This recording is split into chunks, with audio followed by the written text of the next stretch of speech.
Still talking health, Sierra Leone is not leaving anything to chance concerning the spread of the Ebola virus disease. It's resorted to radio classrooms in order to protect children from catching the virus. According to the World Health Organization statistics, children represent 15% of the recorded 3,091 Ebola deaths, mostly in Liberia, Sierra Leone and Guinea. But that number masks the broader impact the disease is having on children. The dangerous nature of the disease means government and aid workers are having to rethink how they look after them. As a new school term begins, some schools in Sierra Leone remain closed to prevent further spread of the disease. Keen to ensure homebound children don't miss out on education during the closures, the government in capital city Freetown is set to broadcast school classes to children via radio programs. Chairman of an association of teachers in the country believes the idea is the best option available while schools remain closed. Make do with what you have at your disposal, and it will also strengthen our education system. It's better than the children sitting at home without being taught. And also it will help the teachers when they listen to experienced people presenting programs or lessons over the radio. Radio presenters are ready to go all in to do their part to help. I think such program will be very, very important because students are not going to school now because of the Ebola virus. So if we have such programs, in different radio stations where students could have themselves concentrated or listening to different programs on air, I think that will be an advantage. With disease experts warning that tens or even hundreds of thousands may be killed by Ebola before it is snuffed out, aid workers are drawing comparisons to challenges children faced during wars in Sierra Leone and Liberia in the 1990s. Some people have voiced concerns about the safety and conduct of children who do not have classes to return to. Teacher Idrissa Kanu thinks a lack of organized structure like the school could lead to misbehavior. The peoples they also have their own problems. Sitting in their homes or houses presently without going to school, their minds may be played away, their minds will be triggered to do anything contrary to their educational programs. For example, stealing, gambling, fornication and all the rest of it. Memunatu Toure, a civil servant and also a parent, concerned for the well-being of her child, said she was worried about the risks children face when they are in the streets rather than at school. Some of them are also out selling. And they are not even protecting themselves from this disease. They are at risk because they are out there selling, and when you go out, you see them, they are not protecting themselves, they are mingling with different people, so they are in high risk. Zainab Tunkara Clarkson, the head of the Mural Tonk Pekin NGO, says people need to take advantage of the time children have on their hands to teach them about the dangers of Ebola. Children are always playing outside. They're touching each other. They're hugging each other. Even if you say to them, don't touch, they're playing football. You see them every day doing such things. So it's about telling them, educating them. Sierra Leone's government says at least 22 teachers have died from Ebola, highlighting how the virus is wrecking fragile social services. Hundreds of healthcare workers have also been infected across the region. Brima Michael Toure, who works for Sierra Leone School Broadcasting Project, says closing schools is a responsible course of action. We have lost over 22 teachers in this fight against the Ebola virus, and so one would imagine that if we had let the schools open, obviously those teachers would have been interacting with the students, and God only knows how many students would have contracted the disease and how many families at home would have also contracted the disease as a result. So that's the reason why we closed the school.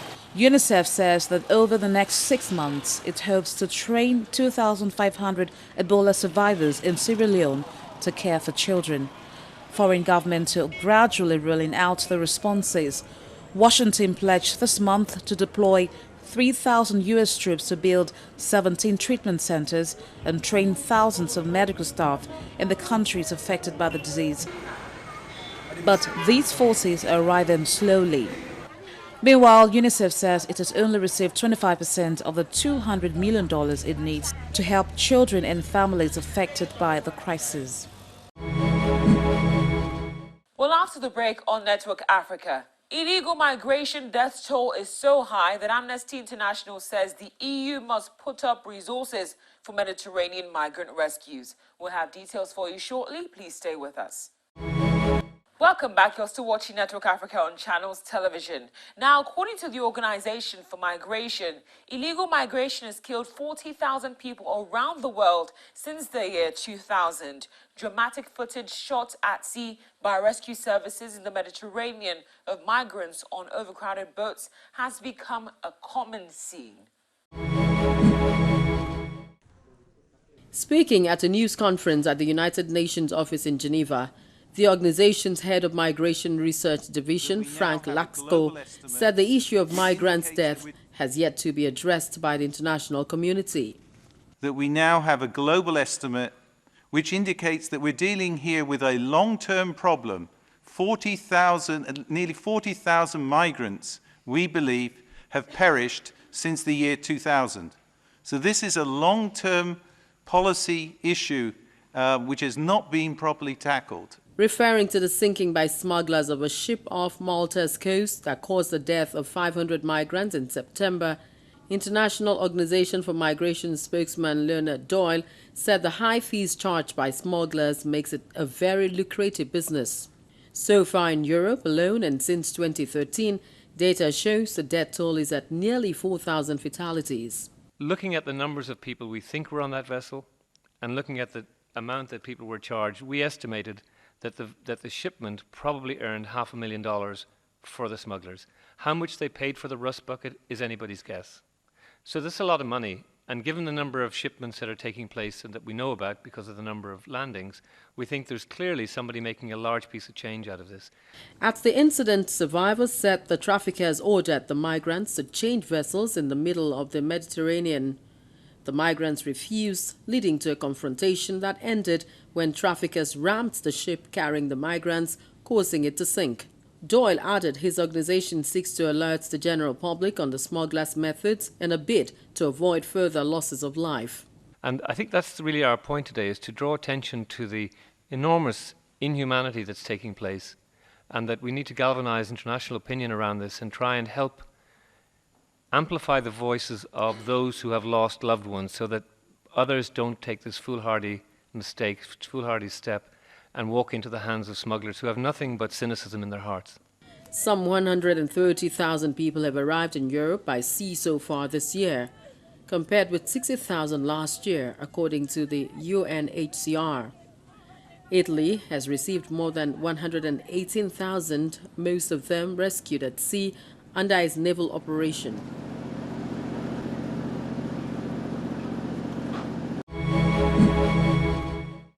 Now, based on what you just saw, the European Union insists that countries must cough up considerable resources for migrant rescues in the Mediterranean Sea before Italy can discontinue its own mission, or else even more lives could be lost.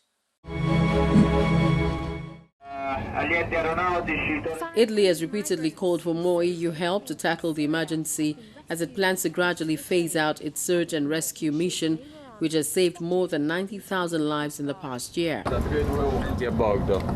We've seen a significant increase in the number of deaths, over 2,000 in the last 3 or 4 months alone in the central Mediterranean, despite the significant resources that the Italian Navy has put into providing search and rescue services in this area.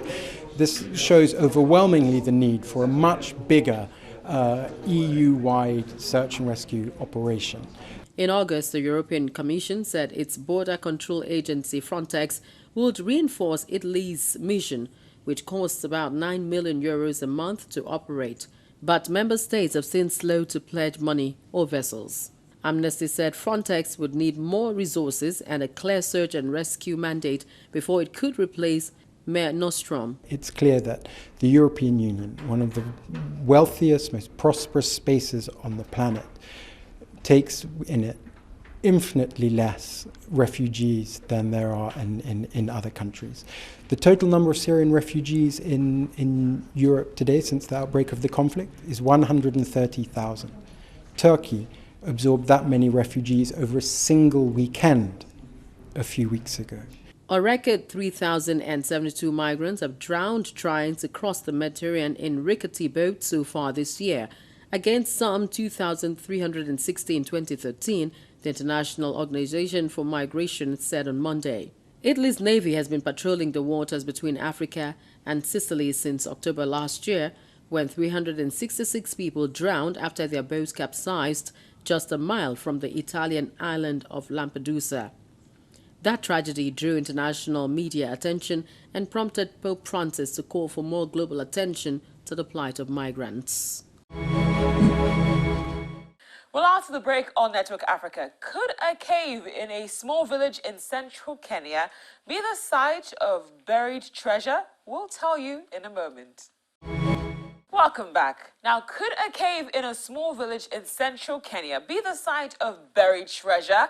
Well, a rumor of riches left behind by colonialists has some residents dreaming of wealth, while others see it as a dangerous hoax. And the VOA's Gabe Joslo has the story. This system of caves has become the center of excitement in the village of Maragushu near Naivasha, Kenya. It is not clear where the rumor came from, but some locals here believe that white settlers hid gold, mercury, and other precious metals in the cave before leaving the area many years ago. Local resident Edward Maina says the rumors have brought amateur treasure hunters flooding into town to dig in the caves.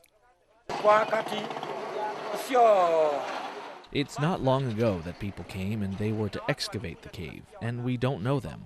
We heard them saying that in the 1800s a white man left treasures inside the caves and closed it off.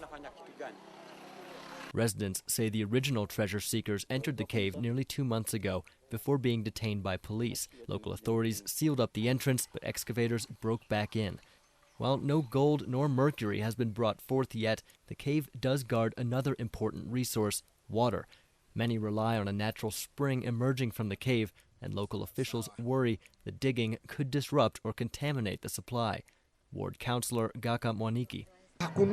There's nothing. We've seen ourselves. There's nothing in those caves. They are excavating for the first time. It's natural. It's the water table that they're interfering with.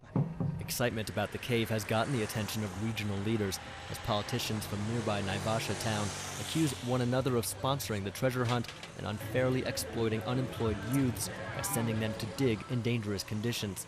Local resident James Mbua Njenga wants the situation brought under control. If at all there's treasure inside there, let the government come and excavate and preserve the water table. It might be true, it might be a hoax, or it could be part of a political game. Whatever the case, treasure hunters continue to be drawn to the mystery of the caves. Gabe Joslo, VOA News, Kenya. And that's where we draw the curtains on this episode of Network Africa. Many thanks for watching. I'm Cynthia Arre. As always, I'd love to hear from you, so feel free to send me an SMS via the number on your screen. Until next time, stay blessed and proudly African. Bye for now.